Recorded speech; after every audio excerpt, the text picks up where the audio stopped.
Peace and blessings, everyone. Welcome to another Tuesday evening of Spotlight here on Channel 55, JTV. I'm Edjuenka, and we were to have two segments tonight. We were to have Mr. Terry Ellis. He's a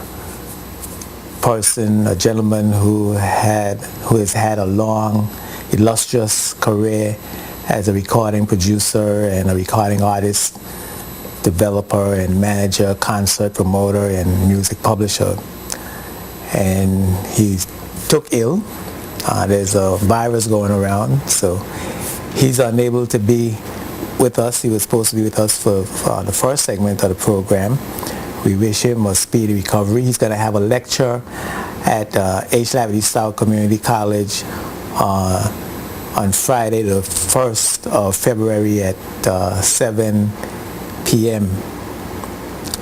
7 p.m. I think that's the correct. Yes, 7 p.m. at Eileen L. Parsons Auditorium, and that's February 1st. That is a Friday, and he's going to be talking about the ins and outs of the music industry. And I was really looking forward to talking to him this evening to give our young artists in the Virgin Islands some ideas of how they could begin to penetrate the difficult music industry and the steps that they need to take to get their product aired and promoted and to have it really make some money.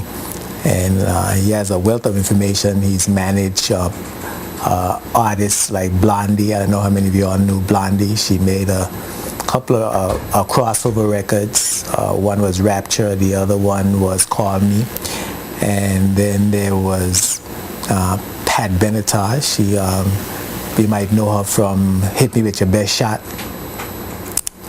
So all those, David Bowie, Let's Dance, and Leo Says, that song that never gets old, When You Need Love. When You Need Me.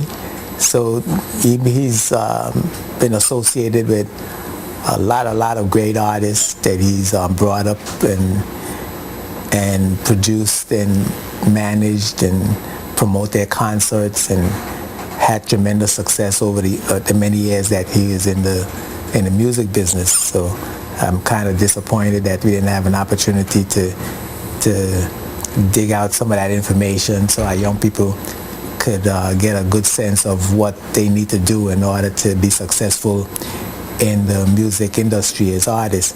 However, he's going to be at the H. Laverty South Community College on Friday, the 1st of February, so make sure, at 7 p.m. So make sure that you're there at the Eileen L. Parsons Auditorium. Our second segment, and I'm hoping that my second segment guests come early, and I'm looking forward to having a discussion with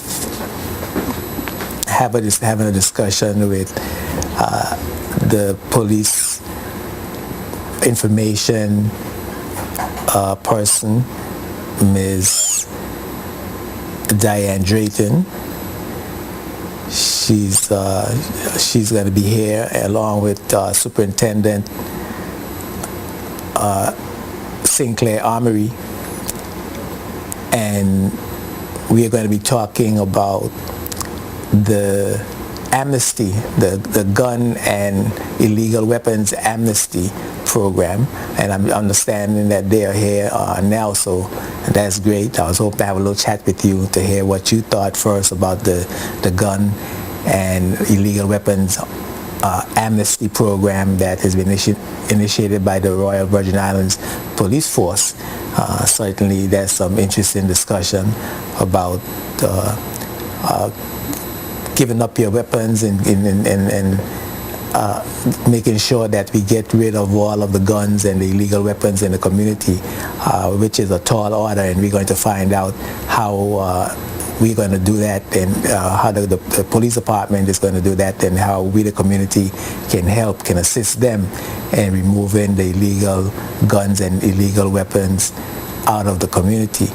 So you keep it locked right here, the Spotlight. When we come back, we should have our guests with us, and we should go right ahead in the discussion of the amnesty program initiated by the Royal Virgin Islands Police Force. Keep it locked right here, the Spotlight. We'll be right back after these words from our sponsors.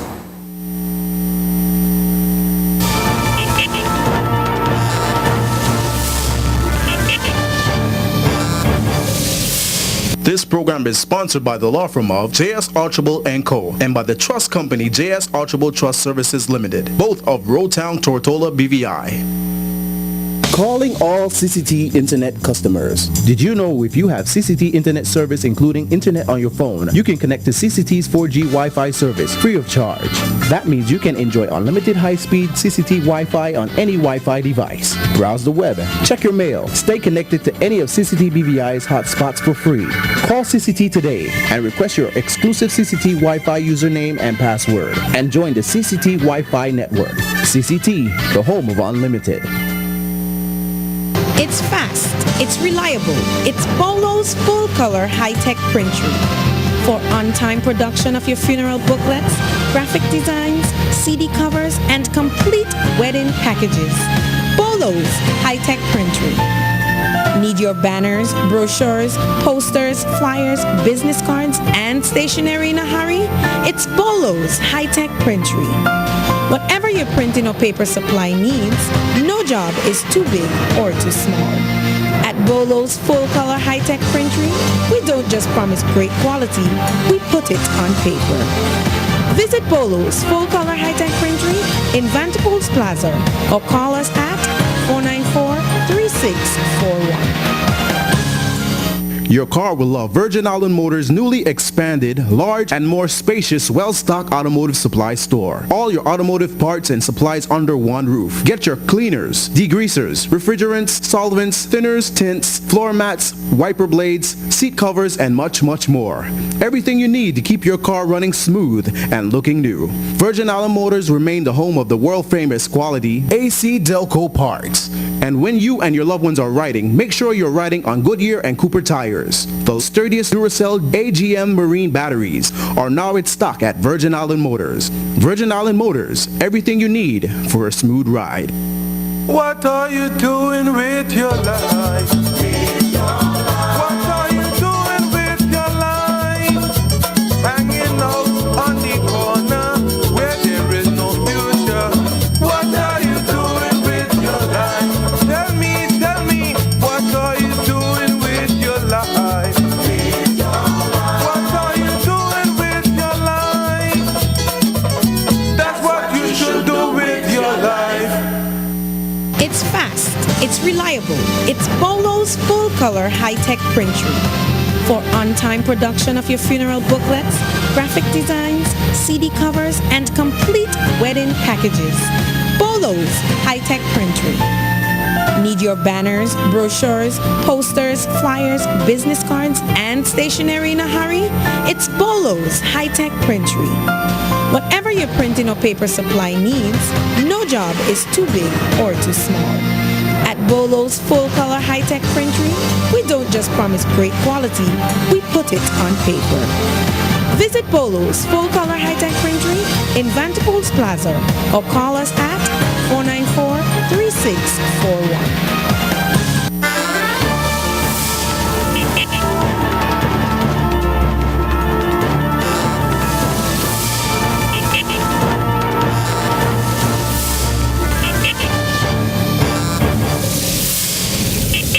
Welcome back to Spotlight. I'm Edgy Renko. I thought I was going to have a little time to let you call and keep me company until my guests arrive, but I asked them to come early and they complied, so I want to thank them very much for coming. Superintendent Amory, welcome to Spotlight. Thank you. Yes, and Information Officer, Police Information Officer Diane Drayton, a long-time friend and colleague. Yes, you've been around quite a while. Mm-hmm. Welcome to Spotlight. Thank you. You have an amnesty program. I've been hearing about it. I heard you guys on Talking to Galites the other morning. I've been hearing about it in the press. How did the initiative come about? Well, based on the fact that there's so many gun violence on the streets these days. We have had quite a number of shootings, robberies, and so forth. The senior management of the RVAPF actually thought that the best thing to do is actually reach out to the public, trying to get persons to actually hand in their firearms, because you realize what it does in having all these firearms on the street. It actually impacts tourism and other sectors of the territory. So therefore we decided to have the initiative, encourage persons to actually bring in their firearms, so at least, well, we can have them off the street and people can live more freely without fear that somebody's going to shoot them when they come around the corner or carrying your money to the bank or anything like that.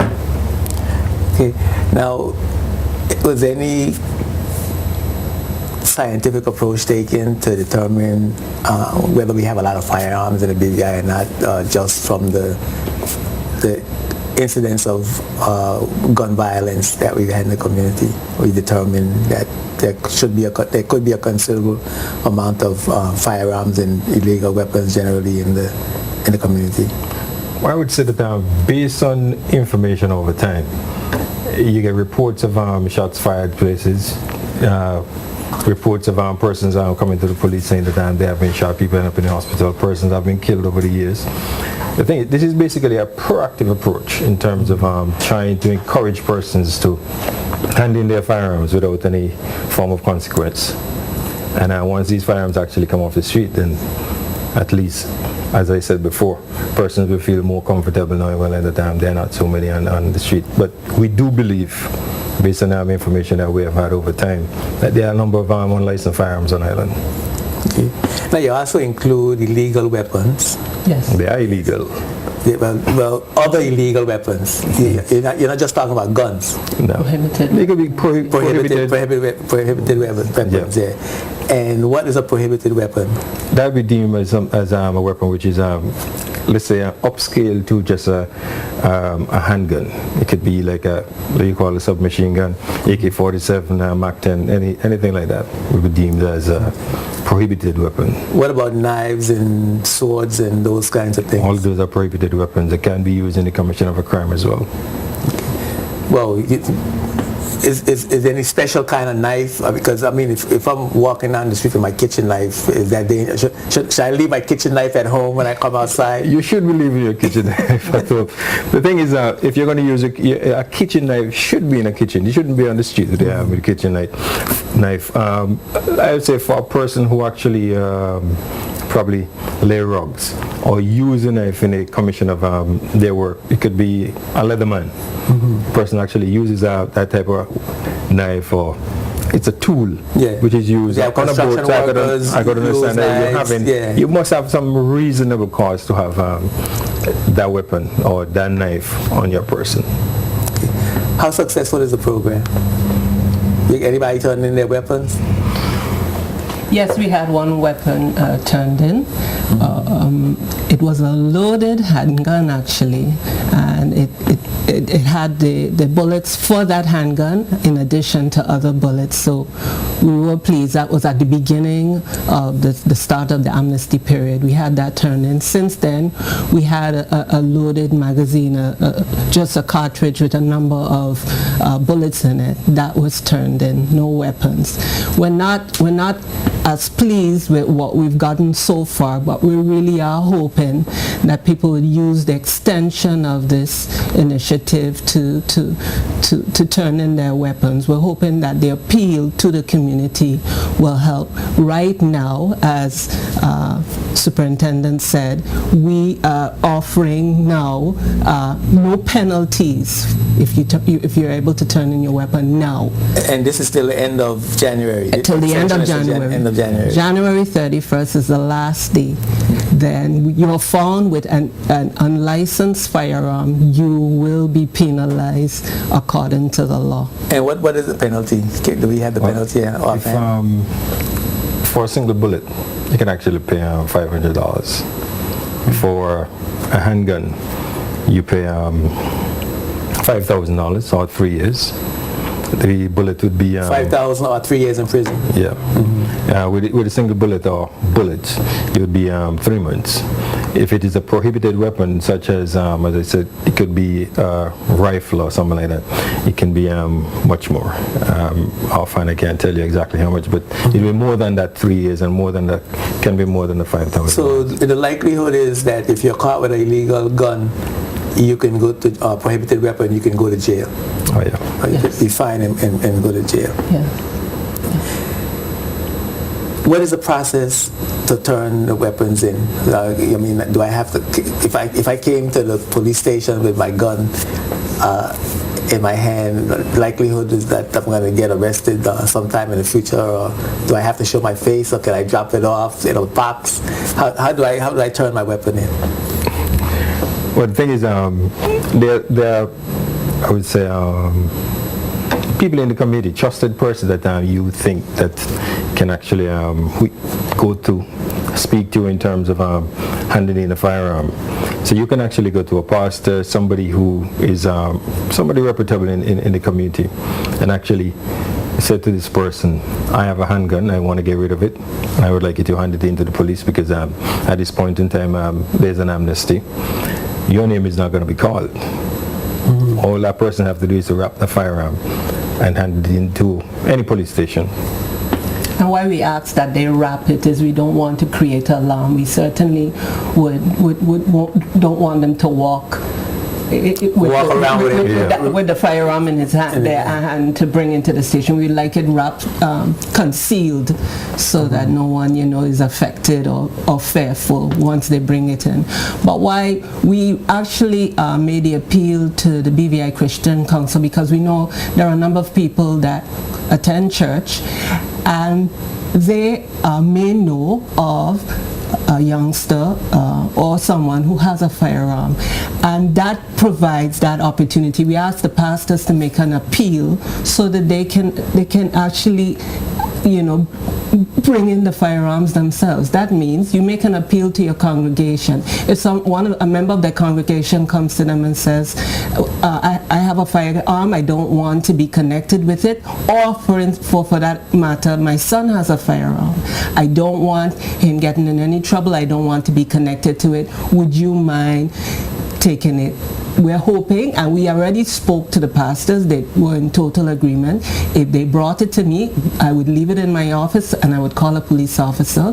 That police officer would come, collect it, and they're not obligated to say who gave it to them, how they got it. No information, but that provides some anonymity to the individual. So the weapon could be dropped off at the nearest police station? Yes. Yeah. Okay. Wrapped up in any kind of packaging? Yes. Okay. And if you're caught with it wrapped, and you'll be able to say that I'm going to drop it off. This is provided it is within this period. Yeah. Right, before the end of the January. Yeah. Yes. Okay.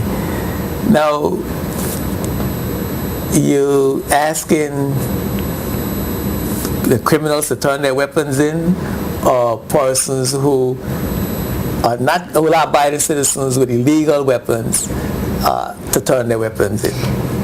We're talking to the whole community. Yes. There's no group, no segregation among groups to say that we're just targeting this group or that group. Everybody. The amnesty is for everybody. Everybody. We have the opinion that there are individuals, young people in particular, who are of the impression that they need to have a firearm for protection. It's unlicensed, they got it, bought it off of someone, they have it. They're just speaking about, in case I need it, I have it. They may not intentionally want to hurt anyone, but we know we've had history where we've seen where a weapon was in the possession of an individual. At the time, he wasn't angry, but he became angry, and he used it, and he killed someone. I'm sure he's sitting now thinking, why did I do that? But in that passion, they lose the ability to make reasonable, rational decisions. We want to prevent that from happening. we're offering this opportunity. Yes, others around you may have it, but we're recommending that you get it out of your hands. As Superintendent said, if it's found in the hands of anyone after that period, you easily will get the full penalty of the law against you. Also, if you buy a firearm from someone that that firearm was in the commission of a crime, and you're in possession of that firearm, you could be in additional trouble as well. Is that correct? Exactly. Yep. Exactly. Yeah. But the reason I asked that question is because 9 out of 10 times a person who wants to have a firearm, who is a criminal and who will use a firearm, and I understand about the persons who, have a gun and think it's sexy to have a gun. It's gives them more power. It's a macho thing to have a gun. Yes. You're not going to use it, but you have it. Yes. And then you find yourself in the heat of passion. And somebody beats you up, and you feel powerless, and your power is in your gun. You go home, you get your gun, and you come back. Yes. And then you regret it afterwards. So you're appealing to those persons. But generally, people who have intention of using their firearms and have firearms to kill people with, you're not going to get. The likelihood is that you ain't going to get them to turn it in. But the thing is, you may have a firearm in a home, and let's say that the police actually comes along and execute a search warrant, finds the gun. Anybody 10 years and up who lives in that home can be arrested. Therefore, parents who know that their sons or daughter may have a firearm in their home, the best thing that they can actually do is to actually try and turn the firearm in, because you're also susceptible to your younger child or some other child, and they actually pull in the firearm.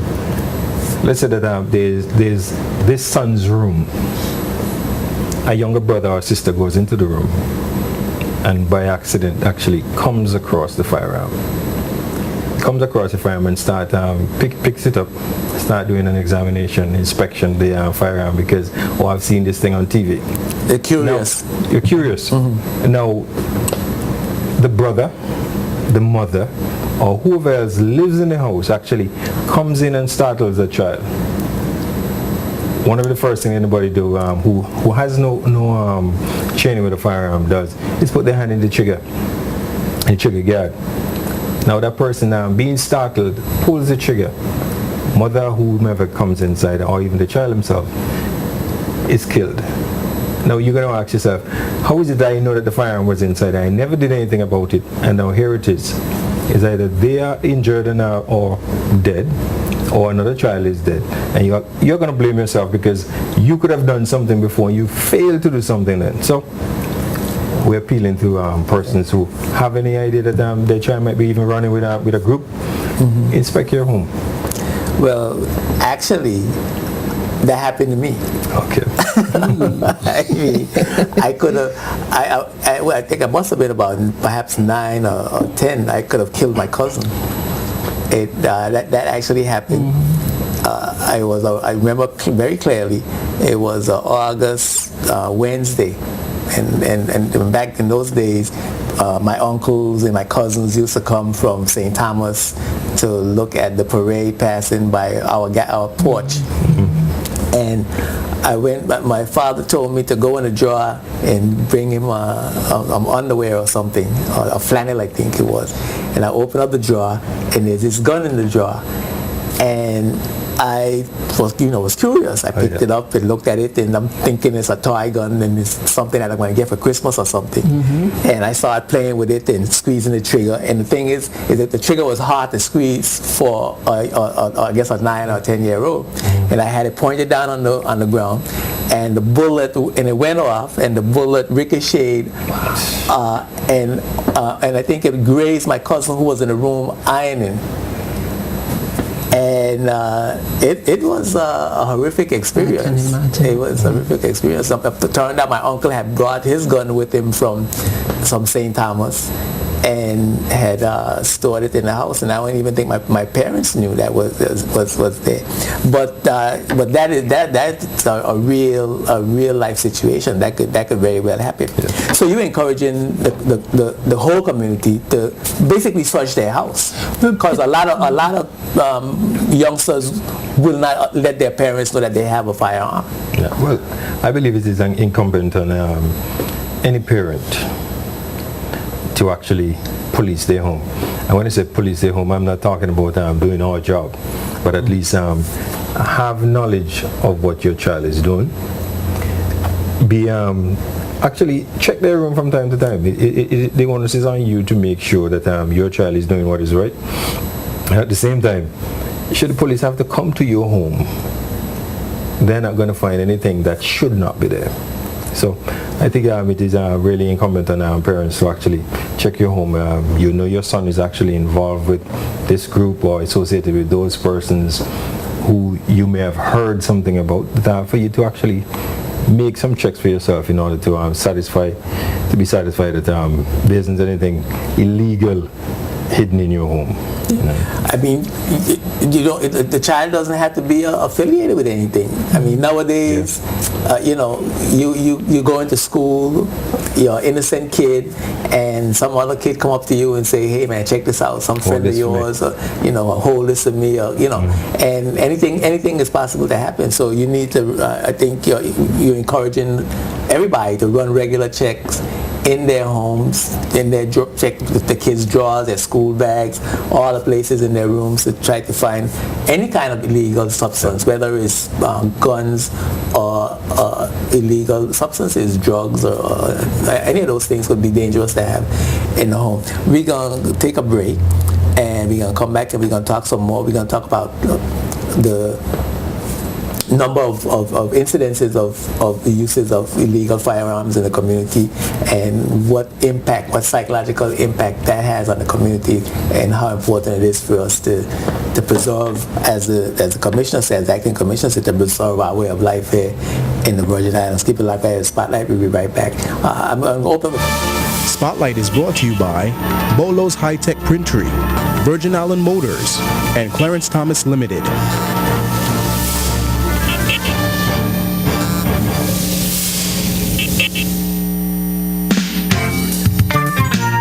Did you know there's a drive-through lumberyard in the BVI? That's right, the only drive-through lumberyard in the territory. What does that mean? Well, for one thing, your lumber and plywood stay nice, dry, and straight. No more curves. But not only that, there are experts on hand to help you with any and everything lumber. And there's also a pro store where you can get everything else to complement your purchases. Blocks, cement, molding, steel, windows, doors, galvalume, fencing, fasteners, tools, and that's just to name a few. Where is this place, you ask? Well, that's at CTL Lumberyard and Pro Store, of course. Visit us in Port Russell at the Old Sims location and see for yourself. Good lumber at the best prices. Now, you can't beat that. Telephone us at 284-494-2359 and ask for our lumberyard. CTL Lumberyard and Pro Store, the best products at the lowest prices, period.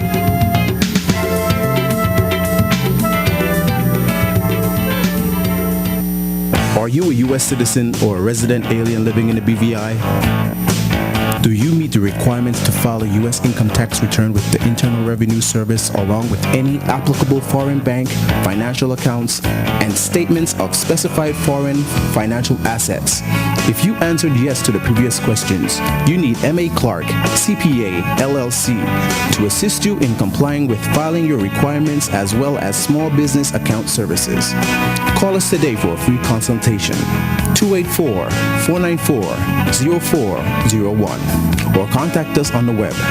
We look forward to working with you. Serving the community for over 25 years, Tortola Concrete Limited is the leading producer of concrete products in the BVI. With grades of 3,000 to 5,000 PSI, Tortola Concrete ready-mix quality unmatched in the industry, and we can mix to your specifications. Our aggregates are clean through our unique washing process for our smooth, clean mix, and our special chilling process makes our concrete crack resistant. Tortola Concrete Limited is the concrete company for all your quality concrete products. Gravel, road base, rocks, face stone, boulders, armor rock, coarse sand, terrace, and the cleanest, strongest, crack-resistant, ready-mix concrete. Tortola Concrete batch plant serve you Monday to Saturday, 7 a.m. until the last load. Our knowledgeable, effective staff gives you free estimate and delivers on time to any location. Contact Tortola Concrete at 494-3259, Monday to Friday, 8 a.m. to 4:30 p.m. Conveniently located in Parkwood Pond near the BVI electricity plant. At Tortola Concrete Limited, the strength is in the mix. Life is like a mountain you must climb. Life is like a treasure you must find. A baby learning how to talk. With just one step begins to walk. One step at a time will lead you to paradise. Your dreams are there to find. One step to paradise.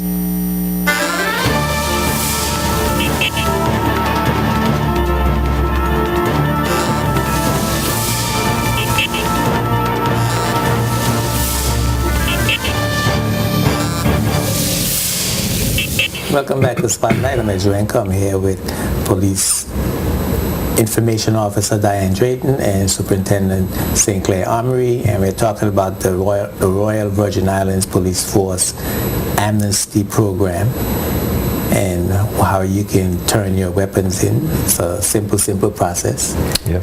You just wrap up your weapon, and if you don't want to bring it yourself, you can give it to someone who you trust to go and take it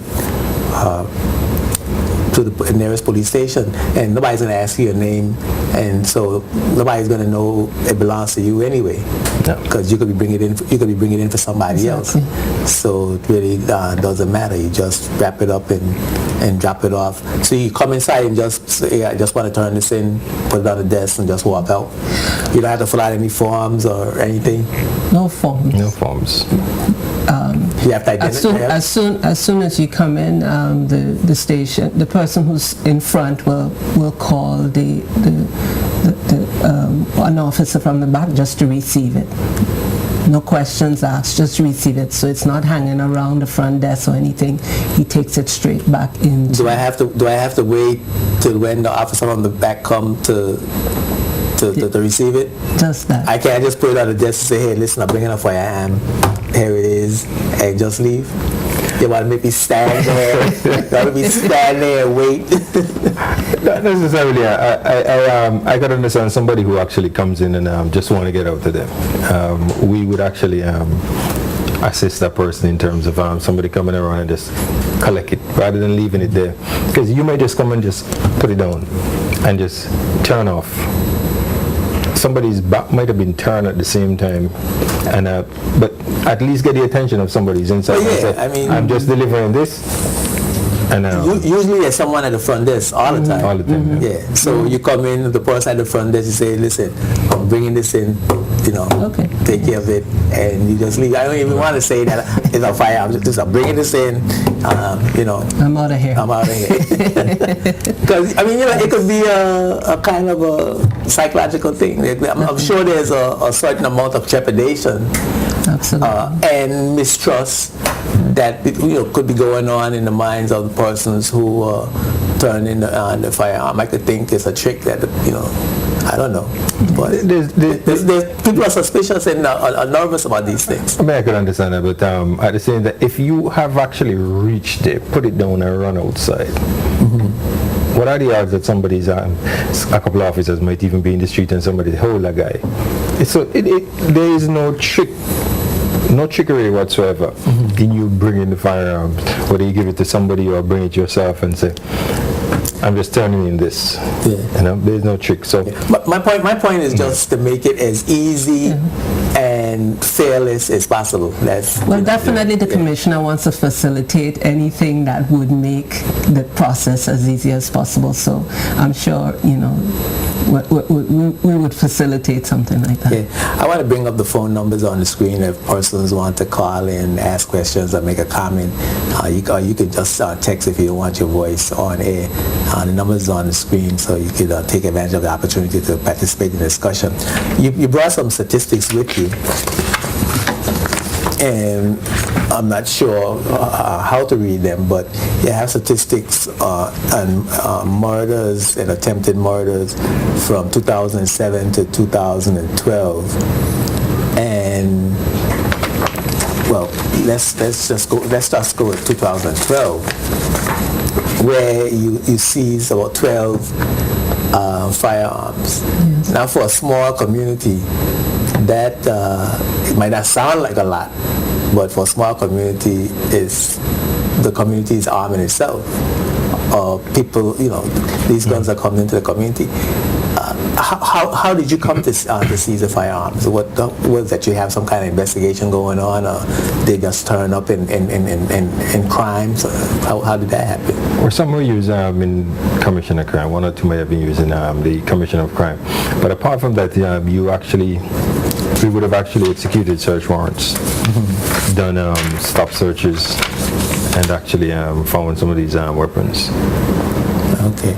Then you have, in 2012, it seemed like the figure went down. In 2007, there was 6 murders.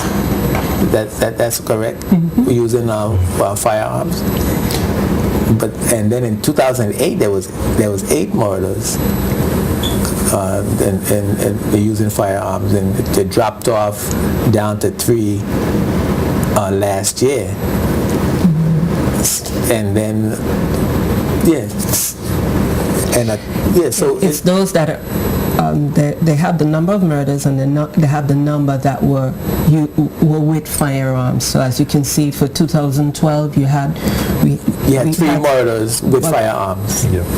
3 murders, but only 1 with firearm. You see down below it says with firearm. Oh, okay. Now I'm reading it. Okay. So do you find that the use of firearms is becoming increasing in the community? I would say it somewhat has fluctuated over time, but one of the things that we look at is not just what is happening in our territory, but at the same time look at other things outside in terms of the Caribbean region. You've seen even in the U.S. where they've had quite a number of shooting and so forth. This is something that we would actually like to make sure that doesn't happen here. It is not that we're able to stop certain things from happening, but by taking a proactive move right now, we're hoping that things doesn't escalate to that point. What happens to the community psychologically when crime is committed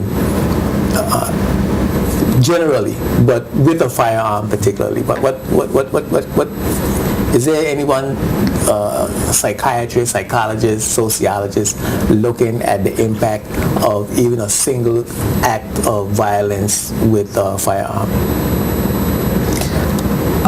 I'm no sociologist, but I can certainly tell you that the pressure is on. People are feeling less safe. A lot must go in to try to reestablish, or months and months have to go by to reestablish, a feeling of safety again. And maybe it never resumes. We know there's certain things that are lost when we have certain deaths, especially where there are people that we know and they've been violently killed. The whole community feels it. Yes, the whole community feels it, and I venture as far to say something is actually stolen from us. And that's why I think more than any other reason why we're pushing this, we have to determine that we want a safe community. We have to determine that it's not so much for the Royal Virgin Islands Police Force, it's the place that we have chosen to live.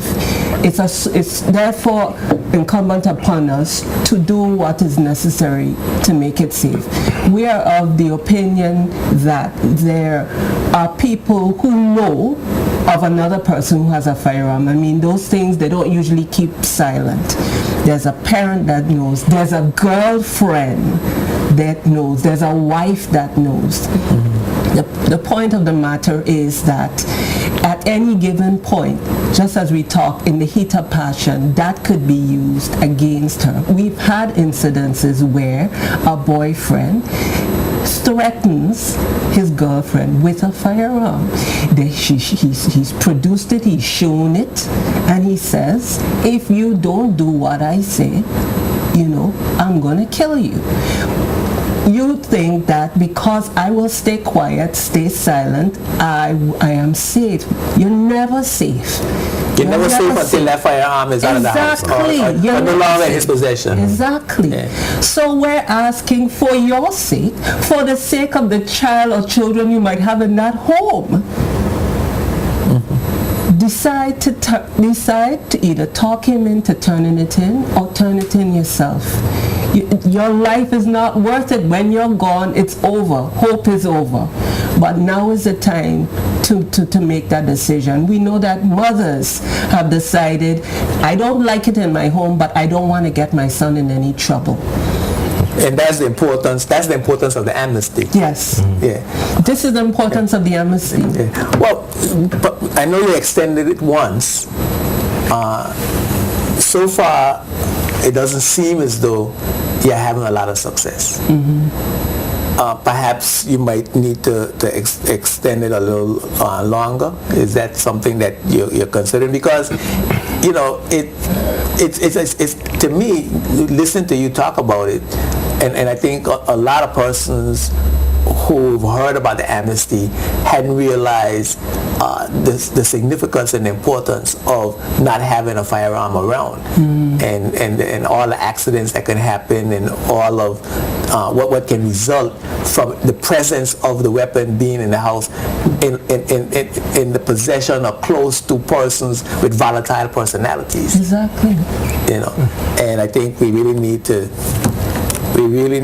take a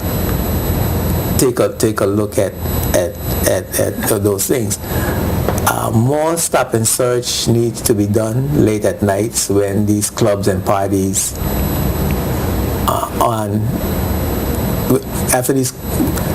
when these clubs and parties are on. So you need to start to search the cars after the parties. This time is when the guns are out on the street. Do you have a greater number of searches late at night? We do around clubs and bars and so on. We do stop searches from time to time. I believe there are some people in the community who would like to see more of it, and at the same time there are some who feel that when we're actually out, we're actually harassing them. It's not a matter of harassing anybody, because once we are out, our objective is to make sure that all pedestrians, anybody who actually passes, you can go from point A to point B and feel safe. I think I'll add something to that. We are doing stop and searches. The thing now is, I think we had great success in 2010 with the stop and searches. The vehicles were stopped and we were getting firearms out of vehicles. Of course, we know the criminal will change their tack and not have those weapons because they have the expectation that they may be stopped. So we're not having as many successes. Wherever we had a success, we would report it and the community would hear. You're not hearing about a lot of stop searches now because we're not having as many success, but they are out. We're changing now the way we're doing things. So that, but this is an appeal that we haven't made, in a long time, and we're just hoping that we don't have to take up anyone's child, put them in prison, put them before the court. We're hoping that people will want to get rid of these illegal weapons. And you don't want to publicize the stop and searches as much as you used to either. As you said, if you let the criminals know what you're doing, they will know how to adjust. Yes. So it might seem to the public that stop and searches are not going on, but they are going on. I have run into a few myself. Yes. Where I came right into a stop and search. So I know for a fact that they are happening, but I think we shouldn't necessarily publicize that the stop and searches are happening, so that we don't put the criminals on alert. Now, the families now need to really take this seriously and start diligently looking where they weren't looking before. What is being asked by the Royal Virgin Islands Police Force is that families start looking in their homes for firearms. The community needs to start looking for firearms. Absolutely. We know there must be discussions. Just like how you have a community cleanup, right? We need to go looking for firearms as if we're looking for garbage. Yes. I believe that it is not just a matter of families checking their homes for firearms, because it is bigger than that. What I think persons need to actually look at is the fact that with firearm incidents, with the increase of crime, it's actually going to affect your tourism product. And overall, you want to make sure that the BVI is safe. It's a safe place for anybody who actually want to come here and actually visit. And at the same time, you got to think about you first, because you are living here. You want to make sure that you can actually walk out your door without anybody out there popping off shots or doing anything. You want to be able to wear your gold chain, walk with your money to the bank or whatever it is without somebody jumping you.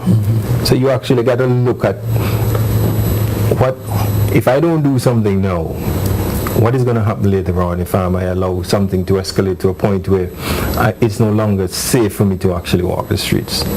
So not only are you going to be actually policing your own home to make sure that what is in there is what is supposed to be there.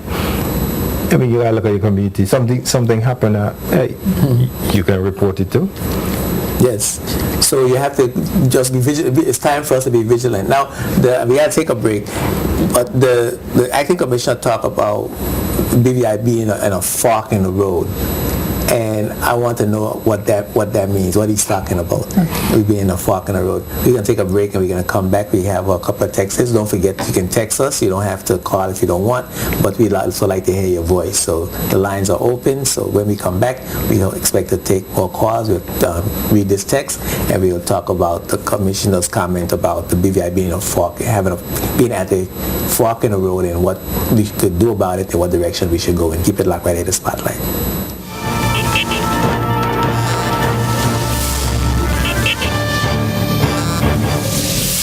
This program is sponsored by the law firm of J.S. Archibald & Co. and by the trust company J.S. Archibald Trust Services Limited, both of Roadtown, Tortola, BVI.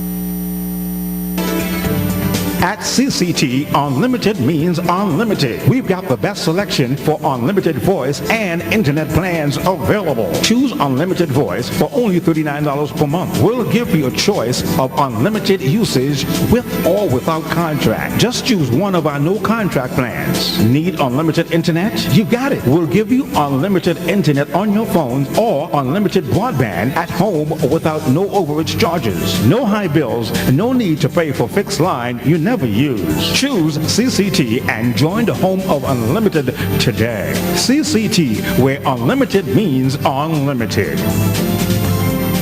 Your car will love Virgin Island Motors' newly expanded, large and more spacious, well-stocked automotive supply store. All your automotive parts and supplies under one roof. Get your cleaners, degreasers, refrigerants, solvents, thinners, tints, floor mats, wiper blades, seat covers, and much, much more. Everything you need to keep your car running smooth and looking new. Virgin Island Motors remain the home of the world-famous quality AC Delco parts. And when you and your loved ones are riding, make sure you're riding on Goodyear and Cooper tires. The sturdiest Duracell AGM marine batteries are now in stock at Virgin Island Motors. Virgin Island Motors, everything you need for a smooth ride. It's fast, it's reliable, it's Bolo's full-color high-tech printery. For on-time production of your funeral booklets, graphic designs, CD covers, and complete wedding packages. Bolo's high-tech printery. Need your banners, brochures, posters, flyers, business cards, and stationery in a hurry? It's Bolo's high-tech printery. Whatever your printing or paper supply needs, no job is too big or too small. At Bolo's full-color high-tech printery, we don't just promise great quality, we put it on paper. Visit Bolo's full-color high-tech printery in Vanderpool's Plaza or call us at 494-3641. What are you doing with your life? What are you doing with your life? Hanging out on the corner where there is no future. What are you doing with your life? Tell me, what are you doing with your life? What are you doing with your life? That's what you should do with your life.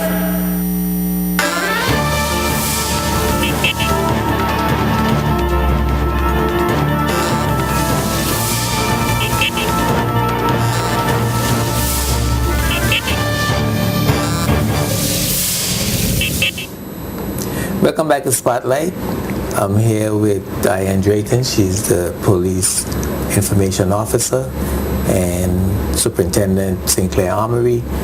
We're talking about the amnesty program, the guns and illegal weapons amnesty program.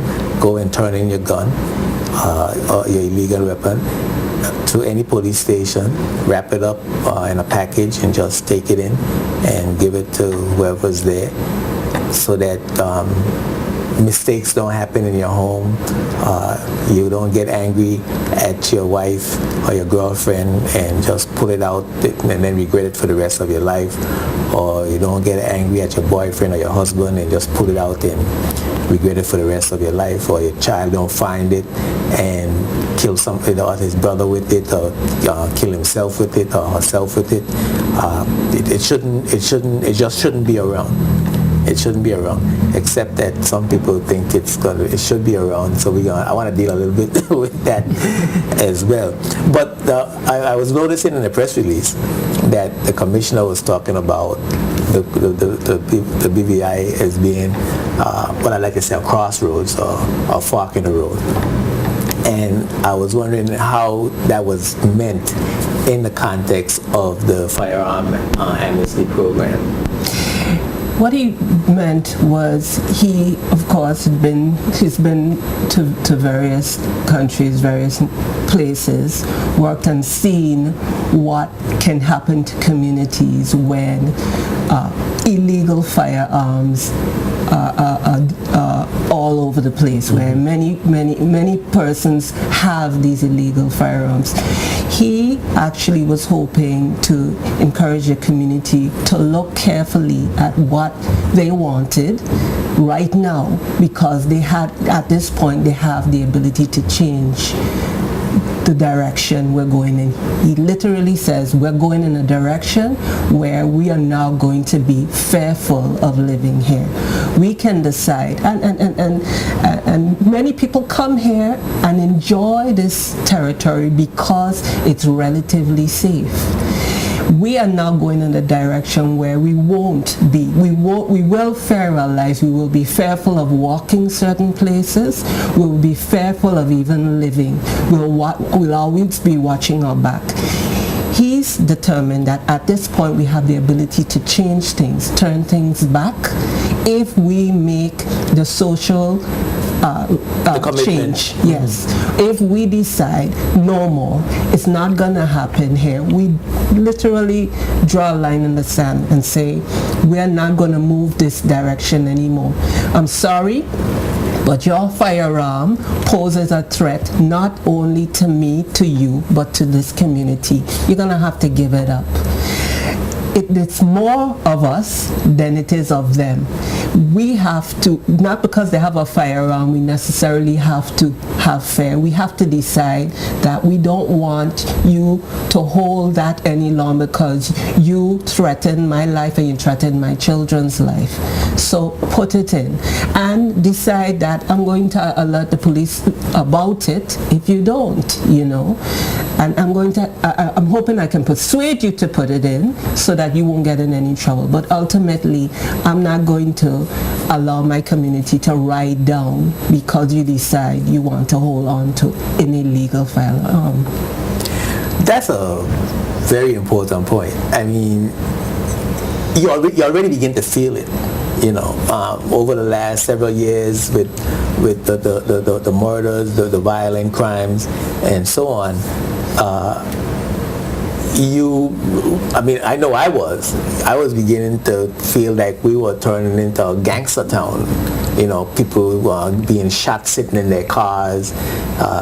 You know, it was like executions. You would think it was somewhere in Colombia where there was a drug war or something going on. You thought it was a drug war. You know, people were talking about drug gangs killing each other and all that kind of stuff. So it's a real fear that could come over the whole community because of the proliferation of firearms. And I think you really put it well, that the community needs to take stock of what's happening so that we could prevent these things from happening. Because every time an incident like this occurs where a firearm is used, somebody gets shot or killed or robbed, the fear increases. Exactly. Somebody asks themselves, what if it could be me? And then you know, you put several locks on your doors, and I mean, you know, I know a lot of people go to Puerto Rico and think that those gates in Puerto Rico are for decorations. You know, and you go any place else in the world, you have all these iron gates and locks on your house, and you know, I mean, I've had to put on extra locks on my house. Like my locks, I've been robbed a couple of times, and there's a sense of violation that you feel. You know, along with the loss of your material possessions, there's a personal sense of violation that you feel. And then there's a fear that every time you come home now, you're wondering if somebody broke in the house or somebody's waiting to stick you up. You know, I mean, it's an awful thing to feel. And I agree with the commissioner, and as you just said, I think that we really need to focus on this particular situation before it gets any further. Now, I'm not talking about getting out of hand. I'm talking about getting any further. Exactly. What are we doing regarding interdiction? Are we looking to see if there are smuggling routes into the BVI? How are the weapons getting here? Are we paying particular focus to the ports of entry? What are we doing regarding trying to prevent the influx of weapons in the territory? The thing is, as you can see, BVI borders are very porous, for one, very porous. And yes, we always set up patrols from time to time. However, you're still not able to actually stop all of these weapons because they're still getting in here. As you see, last year we actually got 12. They had to have come from someplace, whether or not they came in last year or the year before, whatever. But people in the community who actually sees things at odd hours of the night, they can also call. We welcome the information because, as Diana rightly said a while ago, there are just a few criminals, criminal-minded persons, as opposed to the number of persons within the community. We can stop what's going on, but it takes everybody to actually play a part and be involved in terms of actually stamping out criminality, stamping out firearms. So we basically want everybody's assistance in terms of actually stopping the firearms. Yes, smuggling is gonna happen. Yes, somebody went out at a certain time and normally come in at 2, 3 o'clock in the morning. Hey, we welcome that information because there are few of us, but with the community's help, we are great in numbers. Yeah, sure. With policing is a community concern. What numbers can people call? I know there are a couple of numbers now. One for real emergencies, one for not so great emergencies, or to just give information. What's some of the numbers persons can call to give information of all kinds? Well, we have the 311 number, right? That it actually patches in straight into the control room. So, and that's a simple number. That is the number, 311. Toll free on any phone, even your cell phone, it's toll free, and that will take you to any station, any police officer on duty right away. And you don't have to give your name, you just give the information. Just give the information. And of course we have the Crime Stoppers number. That's a agency that's completely separate to police. If you know about individuals that are bringing in firearms, or if you know of an individual who has a firearm, you want to remain anonymous, you can call the Crime Stoppers number, 800-TIPS, that's 8477. You're not required to give your name, any information on that hotline number. That information is just taken and it's patched through to us. The thing about the Crime Stoppers hotline number is that agency serves many Caribbean islands, even in the U.S. So they're not concerned. Exactly, it's not based here, and they're not interested in who you are, and they're not necessarily interested in who we are, except I'm passing on some information that we received, and that's the good thing about that agency. Suppose someone gave a pastor a gun to take in, and when it is checked, it was used in a crime. Who gets the blame? Nobody gets the blame right there. No one gets the blame. No one gets the blame, and that's the thing about it. We want the guns off the street. That is, the focus of this whole initiative. We want the guns off the street. Okay. So maybe the criminals are hiding the weapons under the vehicle's body. That will decrease the success of finding them.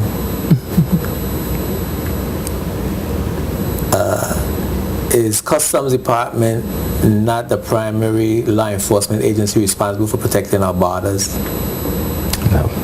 The thing is, people need to understand is that police and custom actually work in tandem when it comes to dealing with the borders. Customs, and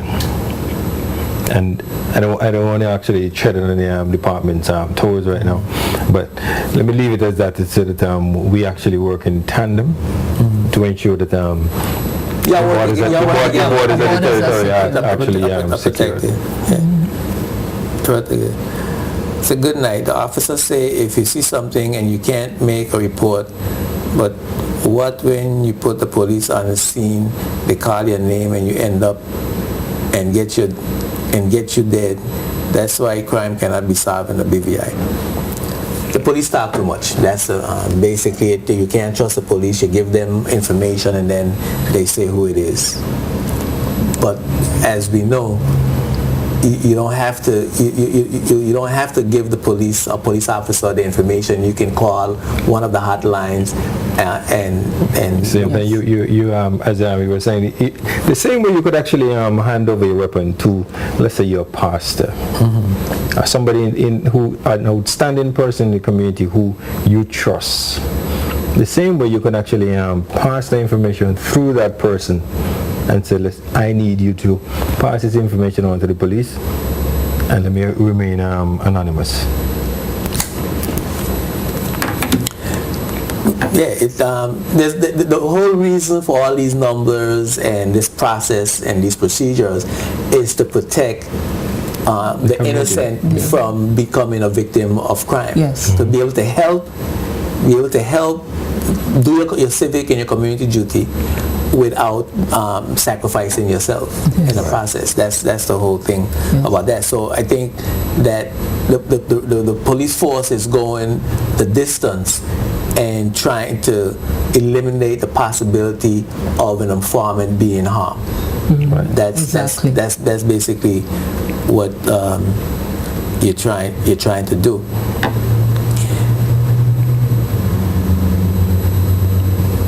People, we talked about the fear of crime generally and firearms in particular.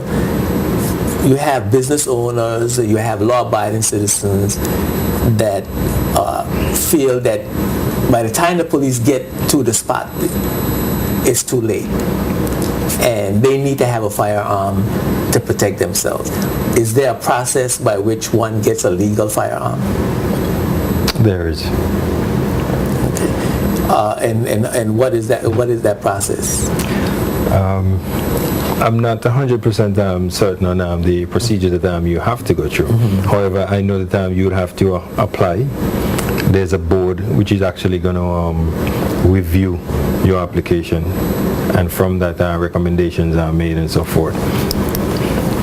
Okay, so then and we're talking about a business owner.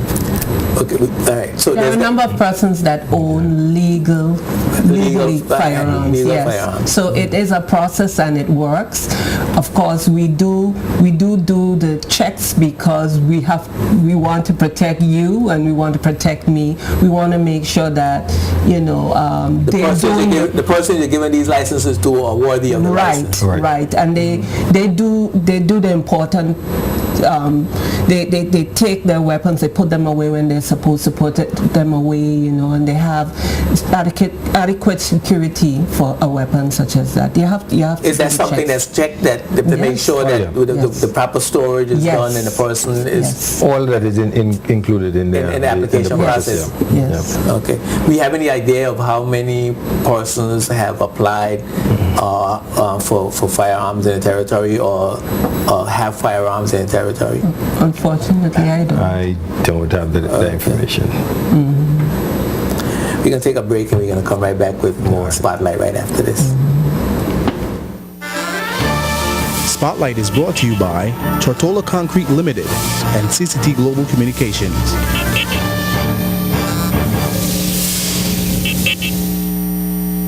We have more than 30,000 products to improve your home. We have low prices that are guaranteed. We have helpful people to assist you. You can order Corian or granite countertops, windows and doors, and floors. For the best products at the lowest prices, visit CTL, the one-stop building supply store that will save you time and money.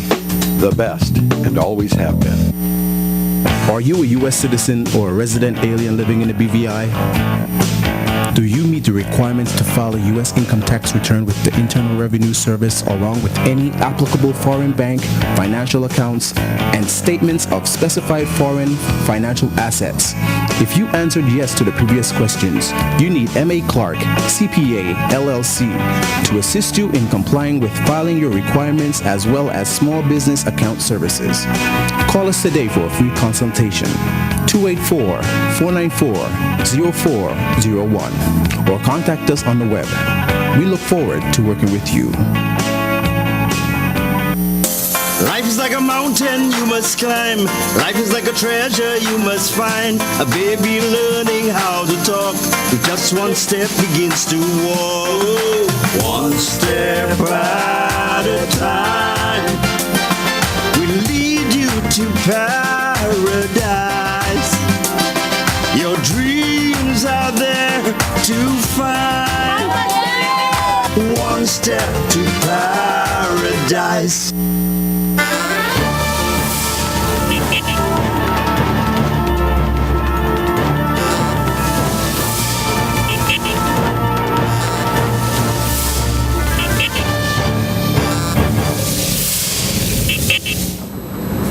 Welcome back to Spotlight. I'm Ed Joinka. We're talking about firearms and prohibited weapons amnesty. Look for this poster. Let me see. There you go. Right. And I see a little knife there. That's an illegal weapon as well, right? Mm-hmm. So flick knife. Yes. What do you call it? A flick knife. A flick knife? Yeah. Okay. So as long as you're not using the knife to work or to do something legitimate, please don't walk around with it. And perhaps you need to turn it in to the department as well. But you said something that was really interesting and important, Superintendent,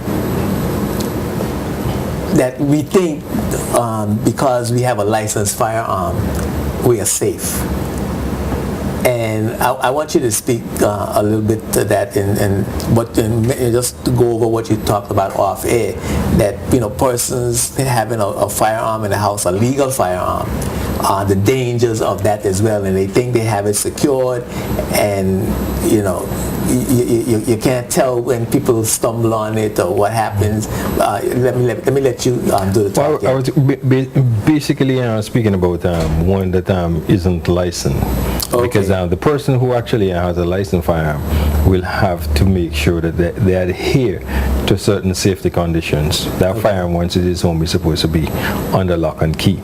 But we're talking about a situation where whether it be a brother, a father, whomever it is has a firearm at home. You have children that goes to school, and the child might have been bullied, and for some reason they're always asking themselves, how can I get back at this person?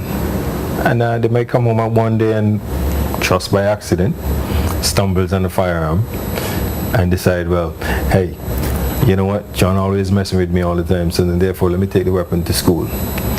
And just threaten him and tell him, the next time you do something to me, this is what I'm going to do. Just as you being in the house and the person is startled, somebody comes up behind and whatever happened, boom, trigger goes off. It may not be one person, because the fear itself that is in that child at a point in time may cause them to fire the firearm multiple times. And here it is, you have several persons being shot. So you just have to ask yourself, based on what can happen, should I do nothing, or should I make sure that my home is protected? No, well, basically try and find out what's going on with your child, because if your child is going to school and keep saying that this person bullying them or whatever it is, there's a likelihood that something can escalate to something more serious. So, as I go back to what I said before, there's a need to police your home. Okay. People coming from off island, for example, St. Thomas, to come to the BVI. Like Virgin Gorda, no metal detector scanners. People can pass easy there with guns. That's one way I see guns coming into the territory. But people coming in from the other islands and going to places that don't have metal detectors. Because if you came from St. Thomas to Virgin Gorda, for example, right, you wouldn't go through a security check, would you? Well, that'll be illegal. It'll be illegal to go from St. Thomas straight to Virgin Gorda, because without clearing customs or immigration. Yes. I think Speedy's boat actually runs from, I think, downtown to Virgin Gorda. But at one time I thought the boat actually stops here and it definitely has to clear immigration and customs first. Yes. Well, I mean, Virgin Gorda is also a port of entry as well, so that is something that can actually be looked at in terms of vessels going straight up to. So the borders definitely need to be tightened up. So right. You need to look. You need to examine where there may be porous borders, to see how we could to prevent that. And as you mentioned earlier, that we have challenges by our very location and the way the islands are laid out are set up. Yep. We have challenges with securing borders. It's probably a nightmare to secure borders in the BVI. It is. You know, if knives are illegal, what are legal weapons that the public can use to protect themselves? Legal weapons.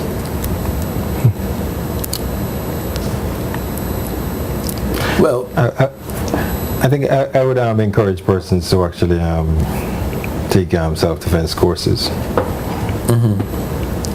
Well, what are we going to do with the police department, though? How can we strengthen the police department, the Royal Virgin Islands Police Force, in order to make it more effective and make it more efficient? It seems to me that how many members of the police force we have? 100 and 200? 230. About 230 for 30,000 people, say, and a wide expanse because we're not close together. There's a lot of open space. So while it might be a lot per person, the way the lay of the land requires that perhaps we might need some more police officers. Are we as a community putting enough into our own security? But right now we're actually trying to increase our numbers. We've been trying to recruit more officers. We have gotten taken in about 8 officers recently, and we're trying to increase the numbers that we have. So we're trying to beef up at the same time, and then at the same time sensitize officers as to their roles and responsibilities in the community. Trying to basically push up the community police relationship, which is one of the areas that Dan actually works with. I know the Commissioner has made an appeal to the National Security Council for an increase in the number of officers. He recognizes, like you just said, that because we have islands that make up the Virgin Islands, it's harder to police. Places like Annie Garden, Virgin Garden, providing the numbers that we need is very difficult right now. So he hasn't made an appeal to them to increase numbers. Things are tight all around, as you well know, and he has actually won their support. He's not only made the appeal, he's shown the arguments for it, and they're on board. They do realize that there is a need to increase the numbers. It's just a matter now of getting the monies coming in to be able to support that initiative. And what about equipment? Do we have enough patrol cars? Do we have enough equipment to police the area? You never have enough resources. You never have enough resources. One of the things I noticed, and I mean I don't be everywhere all the time, but I am out and about. I'm not one of those persons that just stay home in a house. I go out quite a bit, and I don't see officers in the night as much as I see them in the day. And I'm trying to figure out why that is. There are areas of the territory where the traffic laws, let's put aside crime for 2 seconds, where traffic laws are constantly being violated. Some neighborhoods you can't get through the neighborhood. You can't get to town because cars are parked in the middle of the road. People are talking. The place is jammed up. People just have total disregard for other motorists or for their neighbors. And there's no patrol car coming. There's no one. As a matter of fact, I complained to the commissioner personally that there are certain areas in the country, in the community you're driving through, you can't get through. The traffic is jammed up because of the illegally parked vehicles, and we don't seem to have that effective patrol strategy, particularly in the nights. And am I wrong about that? My observation is perhaps off. I think based on what I'm getting from you, is this is more nighttime than daytime. Yes. Because the thing is, most times during the day, person would have left home and gone to work, and more than likely, somewhere in Road Town, where you have adequate parking in certain areas. At nights when persons go home, landlords don't normally have parking areas within their compound to say, well, vehicles are not going to be on the street. So they find where people park. Everybody parks in the street, along the street, close to their home. And that is what actually have caused some of the congestion in some of the areas, because when you build, you don't take into consideration that, okay, I'm going to have 6 apartments, so therefore I should have at least 6 parking areas at least 6 for persons. At least 6. And depending on how many bedroom apartments you have, you might need to have more. Right. I mean, I could understand that there might be 2 or 3 persons in one apartment that has cars. But at least, if you have the minimum number for the number of apartments that you have, then it minimizes the number of vehicles that are going to be parking on the street. And that in itself is what actually escalates to the fact that some areas become congested, especially at nights or possibly weekends when people are home, as opposed to during the day. Can I add something to that? One of the things that superintendent spoke of is the work that I'm doing in communities, and that is building community groups, neighborhood watch groups. We want communities to be able to build relationships with us, so that we can know what's going on in communities, what's affecting them. We have the community meetings. They're good.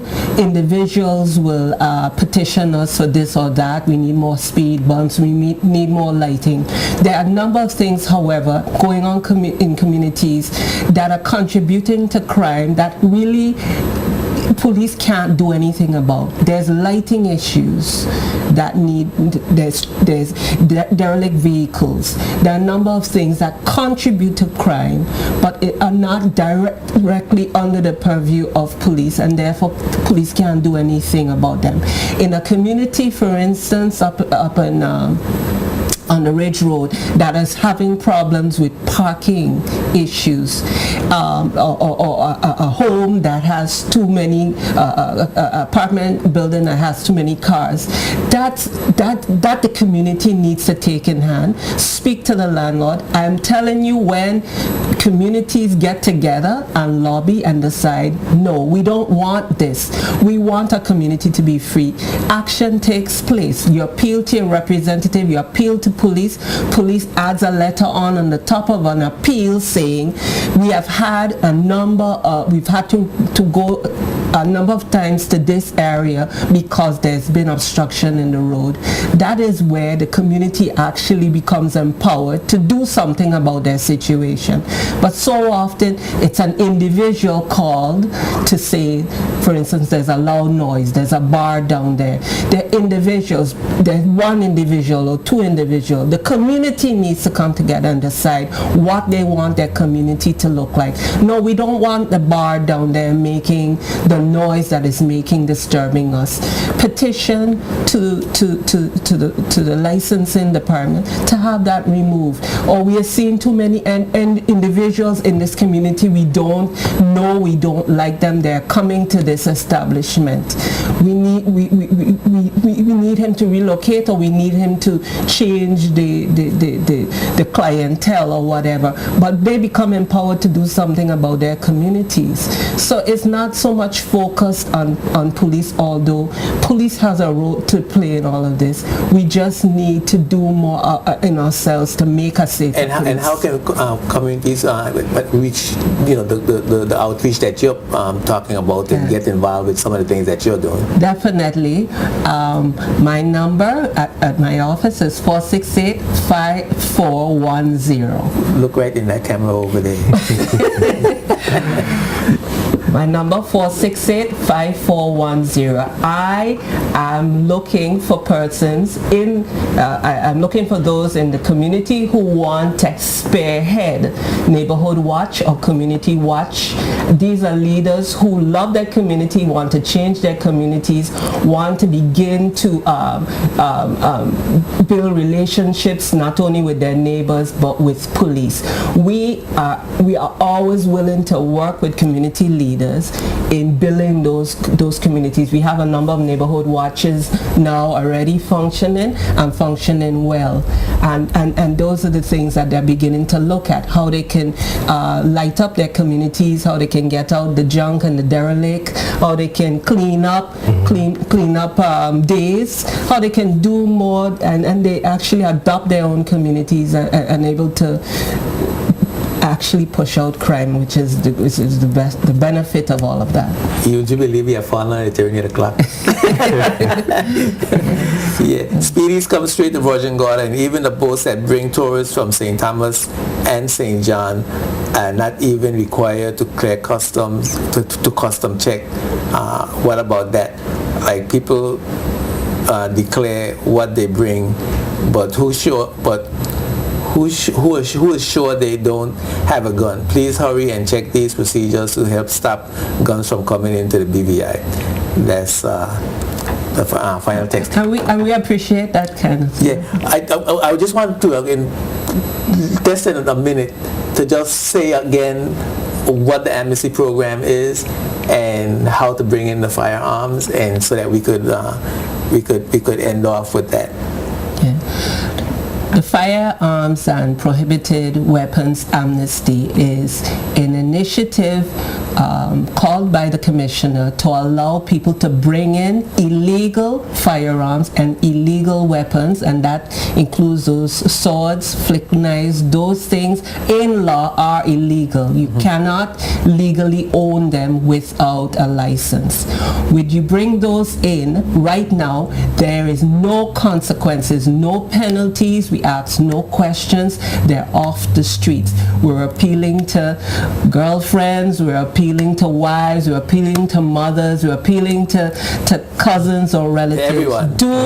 Do what it takes to get those off. I know I have a couple of seconds, but that young man in Middleton, Connecticut, took his mother's legal firearm and went out. He not only killed her, he ended up killing 26 other persons, and you don't want to be responsible for that.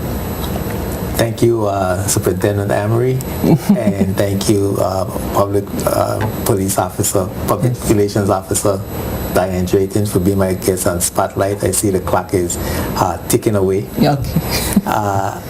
Next week, the Spotlight will be on nonprofit organizations, so make sure that you're here.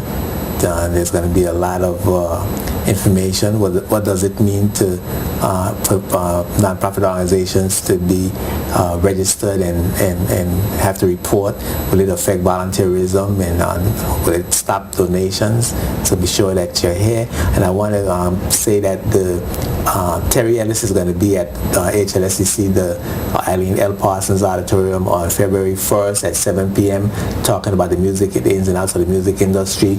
Make sure that if you're an artist particularly, to be there. This gentleman has a vast amount of knowledge and experience in the music industry and the entertainment industry generally, and I'm certain that you will benefit from that lecture. So make sure you attend that lecture. Thanks for watching. Thanks for emailing me at jtvspotlight@yahoo.com. Don't forget you can catch the rebroadcast of Spotlight on the jtvlive.net. We have a rebroadcast every Sunday at 2:30. I'm at Jurenko, reminding you that when the Spotlight is on, you see the facts. Peace and blessings.